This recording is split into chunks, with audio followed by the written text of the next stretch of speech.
10 ఏళ్ళు ట్రాన్స్ఫార్మర్లు వేలలే 10 ఏళ్ళు మీరు ఎవరి దగ్గరకు పోయి అప్పులు అడిగే పరిస్థితి లేకుండే మీకు కాలం అయిందంటే నాట్లేసే టైం వచ్చిందంటే బ్రహ్మాండంగా టింగు టింగుమని రైతు బంధు పడుతుండే ఇక కేసీఆర్ టింగు టింగుమని రైతు బంధు వేసిండు కదా నేను కూడా మళ్ళా టింగు టింగు అంటే బాగుండదని రేవంత్ రెడ్డి కొత్త పదం పట్టుకున్నాడు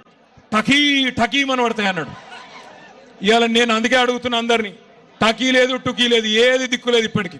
మొత్తం తిరిగి నేను కూడా తెలుసుకుంటున్నా జర వెనకాల ఒలిపెట్టకురా నాకు దండం పెడతావు ఆగురా బయట దండం పెడతా పాల పైసలు రాలే అర్థమైంది చెప్తావు దండం పెడతావు పాల పైసలు రాలేదట వెనకకెళ్ళి 7 బిల్లులు రాలే పాల రైతులకు కూడా రాలే అని చెప్తుండే తమ్ముడు వెనకకెళ్ళి నేనేమంటున్నా అంటే దయచేసి ఒక్క మాట ఆలోచన చేయండి మీరు ఆలోచన చేయండి జాగ్రత్తగా రైతు బంధు కేసీఆర్ బిచ్చమేసినట్టు 10,000 ఇస్తున్నాడు నేను 15,000 ఇస్తా అన్నాడు ఇప్పటిదాకా కనీసం 10% మందికి కూడా రైతు బంధు వేయలే రైతు రుణమాఫీ 2 లక్షలు ఎగ్దం ఒకటేసారి చేస్తా నేను గద్దెకి కుసోంగానే మొదలు సంతకం పెడతా సోనియమ్మ జన్మదినం అన్నాడు మరి సోనియమ్మ జన్మదినం 2 సార్లు అయిపోయింది ఈయన గద్దెనెక్కినాక కానీ ఇప్పటి వరకు చారాన కూడా రుణమాఫీ చేయలే బోనస్ బోనస్ అన్నాడు 500 బోనస్ వచ్చిందా 500 బోనస్ అన్నాడు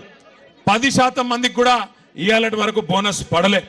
అది మాత్రమే కాదు ఇక మా ఆడబిడ్డలకైతే అరిచేతుల స్వర్గం చూపెట్టిండు ఏమన్నాడు అత్తకు 4,000 కోడలకు పడ్డాయా మరి మీరు అవద్దని చెప్తున్నారు నాకు తెలుసు ఎందుకంటే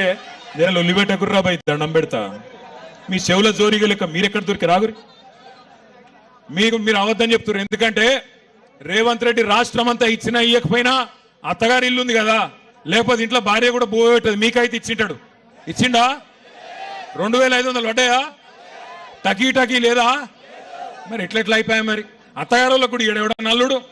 ఇవ్వాలి కదా ఏం చెప్పిండు ముసలోళ్ళకు 4,000 కేసీఆర్ ముసలవ్వకో ముసలయ్యకో ఇస్తున్నాడు నేను ఇద్దరికి ఇస్తా మీరు ఆడబిడ్డలందరికీ సోనియమ్మ చెప్పింది నెలకు 2,500 ఇస్తా అన్నాడు 500 రూపాయలకు సిలిండర్ ఇస్తా అన్నాడు ఇచ్చిండా 200 యూనిట్ల కరెంటు ఫ్రీ అన్నాడు వచ్చిందా మరి 14-15 నెలలు ఏం చేసిండు మరి 35 సార్లు ఢిల్లీ ఎక్కే విమానం దిగే విమానం తప్ప